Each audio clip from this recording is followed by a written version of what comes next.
They say having a soulmate is not always about love.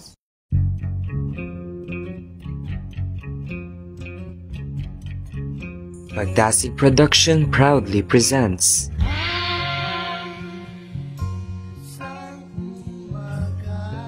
a story about friendship, where you will be able to witness of how they will overpass those challenges that comes through their way.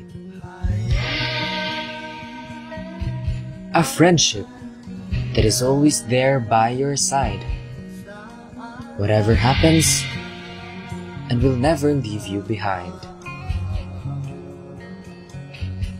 Together, join them in their most unforgettable joyride with a smile. Gusto mo bang sumama?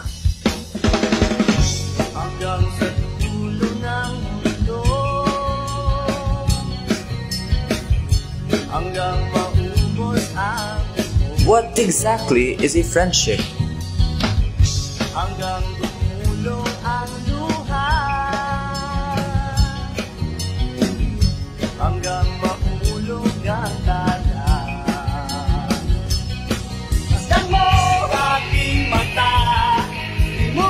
This May 30, you'll see.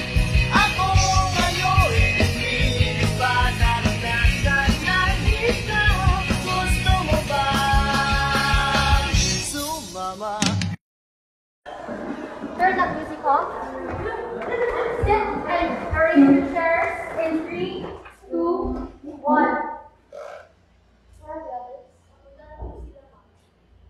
I see. Anyways, good morning class. Today we're going to create our groupings for research. I want you to give me your proposed research titles tomorrow because I want you to give me your chapter 1 and 2 in 2 weeks because this section is already very behind. But don't worry, I will still guide you in your entire writing process. So dahil konti pa tayo, I will be grouping you in 3 groups. Mag-count ako from 1 to 3. Okay, let's start. 1, 2, 3, 1. I assume that you remember all your group numbers. So, ang mga para sa mga late dyan, I will all group them in 1 group.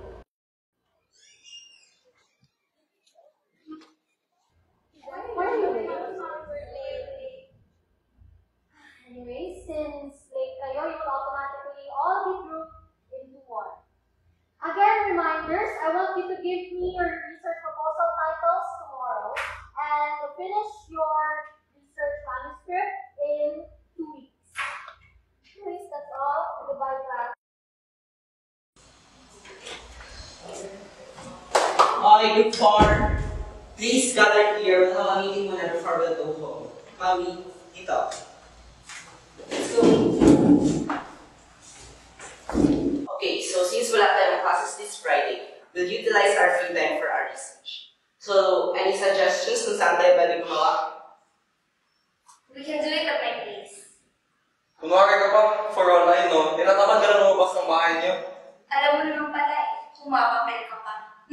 Supal-pal! Tama na nga yan, para kayong mga bata. O, ba't sa akin ka na nakating? Okay, tama na yan. Final na ito ha. 8 a.m. at Nami's place. Bring your own laptops. Ako na bahala sa pagsagat ko. Ako walang wifi doon. Di ba sa gubat kayo nakatira? So childish. Alam mo namang childish, pinapatulan mo pa. Excuse me. Tapos na ba tayo? Ano na po ako ikaw? Yes, pwede. So, guys, that's it for today. Remember 8 a.m. at Nami's place. Yun lang. Thank you. Uy, ano? Lahi natin sa research mamaya. Ano nga ba?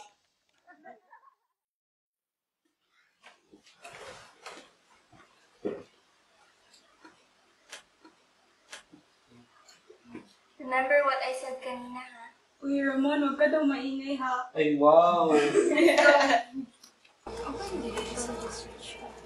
Mag-assign muna tayo sa parts ha. So, 2 persons per chapter. Carlos and Maui, chapter 1 kayo. What? Ayoko nga. Marte mo naman, as if gusto ko din makapares ka. Wow. Ang yabang mo talaga. Ako na sa RRL. Ay, sige, tayo na lang. Uy, pa-connect naman. Bakit walang signal dito? Sa bagay, sa gubat nga pala located tong bahay niyo. Hoy, excuse me. Hayaan mo na nga.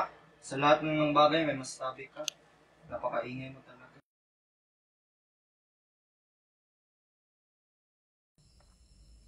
Aya, the ray of sunshine and hopeless romantic, hung up on her past lover. She just can't seem to move on.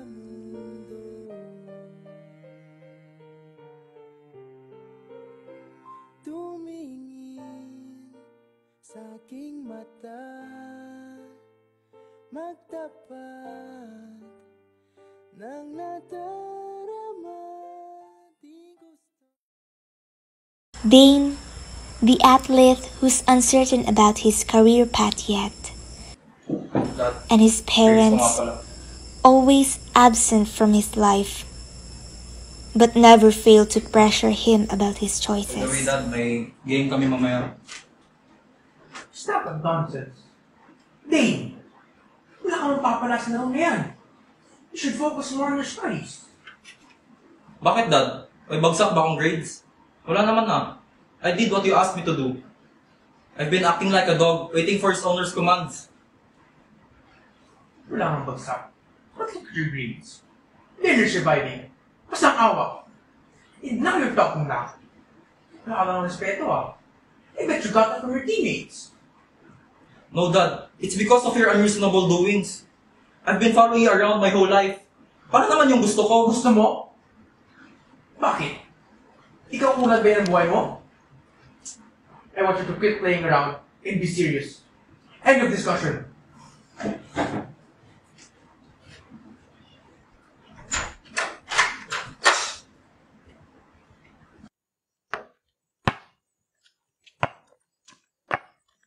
Dane!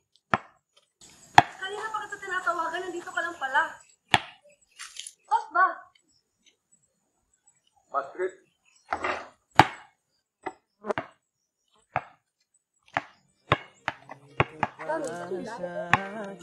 Bakit ba?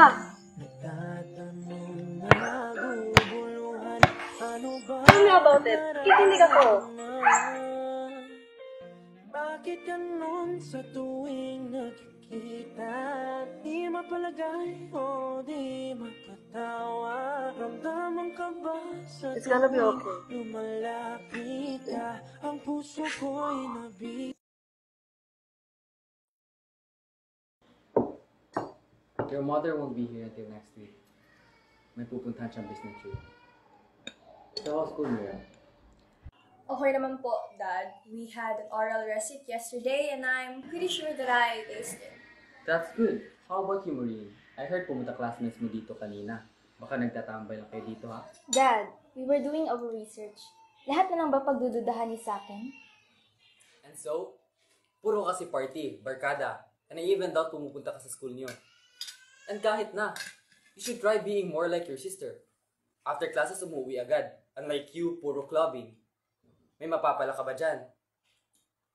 Saan-saan ka na lang napupunta and the worst thing sa iba ko pa talaga malalaman.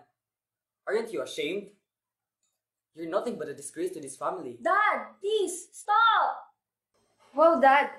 Despite all my efforts, it's nice to know kung gaano pa rin ako kawalang kwenta sa paningin mo.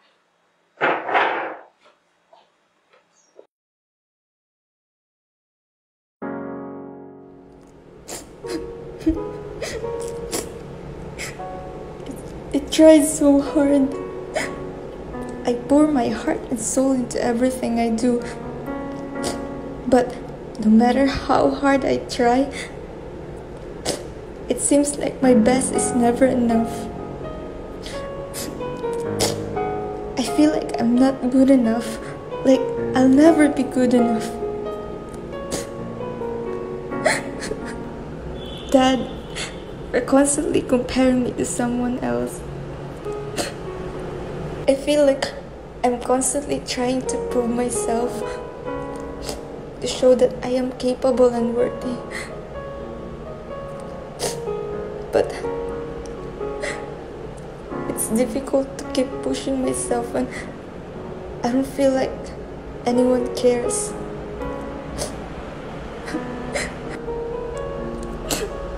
But I'm doing my best. Bobby, the bookworm, silent type, and a transferee. She does not bother with chit-chats. She prefers the company of books. But she wasn't really that way before. It was a product of her past traumas that continued to haunt her still, despite her best attempts to forget and start anew.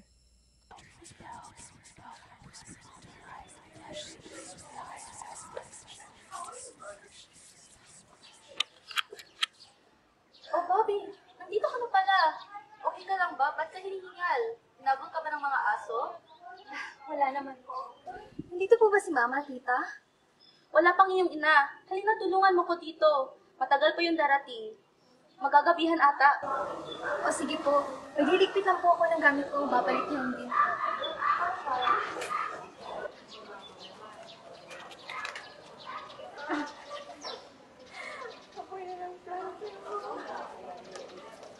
Relax! Paano ka na nakamasa ko nung inabot yung bagong matanda? Anak, anong oras na? Maganda na matulog. Pasok ako bukas. Sige po. Hoy! Rosa at Jonel! Wala ba kayong mga bahay? Magsiuwi nga kayo! Alis! At ikaw, Alberto! Mag-usap nga tayo! Ano bang problema mo, ha? Bakit may makialaman kay mga kaibigan? Sa susunod, huwag mo sila magkakailaman. Tumino ka nga, Alberto! Nakikinig sila ang anak natin kanina. Yan ba gusto mo? Ang naman ang pinagkakagawa mo? Isipin mo yun ang mararamdaman niya. Yun lang? Sabihin ko ba sa kanya? Alberto, ano pa? Saan ka pupunta? Sabihin mo kung gano'n. Mo sasaktan si Mama? Masakit ka Ba, na, ha? Alberto, ano ba? Alberto, tigilan mo na yan. Ano ba? Alberto, tama na.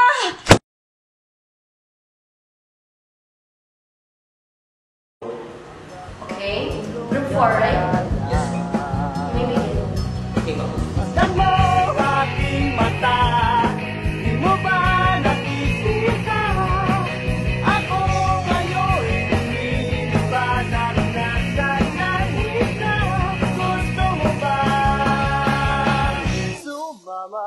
Congratulations! You did well. You have surpassed my expectations. Your research is approved. Thank you so much, Mom. Of course, you wouldn't have done this without your guidance po. Thank you so much.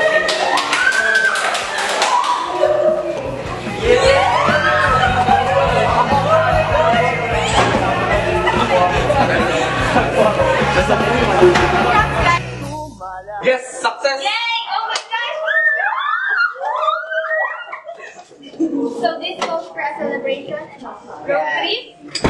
Libre na yan. Siyempre, libre si Carlos na nakikiusap eh. Automatic ang ano si Mami. Gisela, kayo. Malilibre pa naman talaga sana. Ay! Wala nang bawian. Ay, Bobby, ikaw. Sama ka sa akin. Sige, pamaan. Woo! Road trip! Here we go!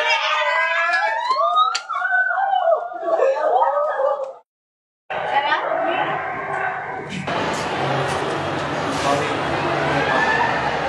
Ano na naman? Maui, sasabihin niyo sa What? There's something wrong? I like you. Since the first day of school, talagang pero nung nakagrupo tayo, mas nahulog. Ewan ko ba't ganito nararamdaman ko.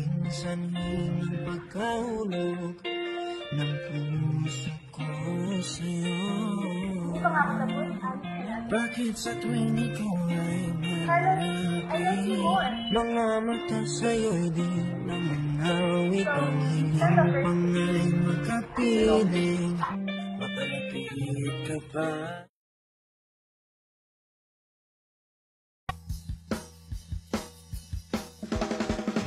Hanggang sa dulo ng mundo, hanggang maubos ang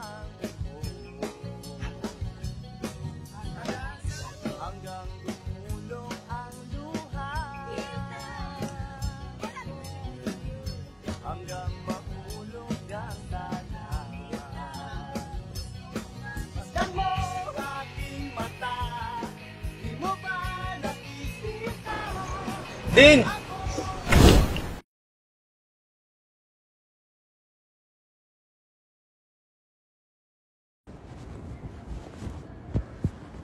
Miss Maureen Villafuerte?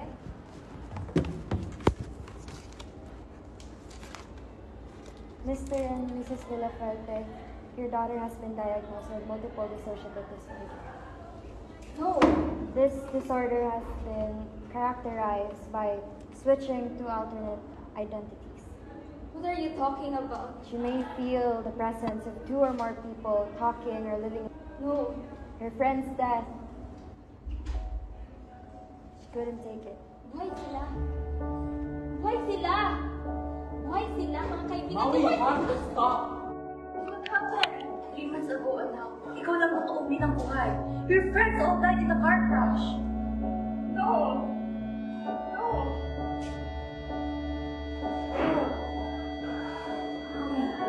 Ay, na sila.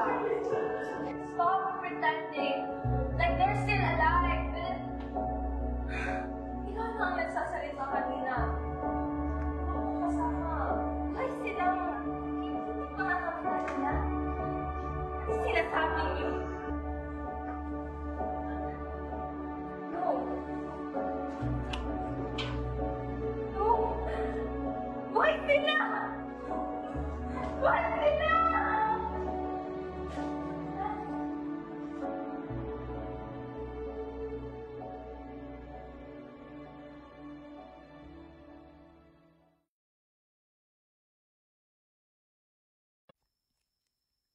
Few years ago, I met the best people in my senior high school days. I believe that they were my soulmates. It was the best years of my life, but as much as I want to keep them forever, may mga bagay talaga na hanggang doon na lang. Maraming nangyari. Because of that tragic event, it led me to acquire a very serious illness due to trauma.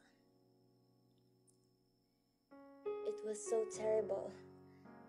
It was so terrible that I lived in the dark for a very long time. But as time passed by, I realized na utang ko sa kanilang buhay ko. Therefore, I must live for them. And we have this phrase before, no matter what happens, we will get by with a smile. Those words were able to lift me up in the darkness and push me to walk forward. What happened to us was so tragic, but I want to thank you for always guiding me. I may not see you physically, but I know that you are there, looking after me. Here in my heart, you are all alive. Thank you for reminding me that I will always get by with a smile.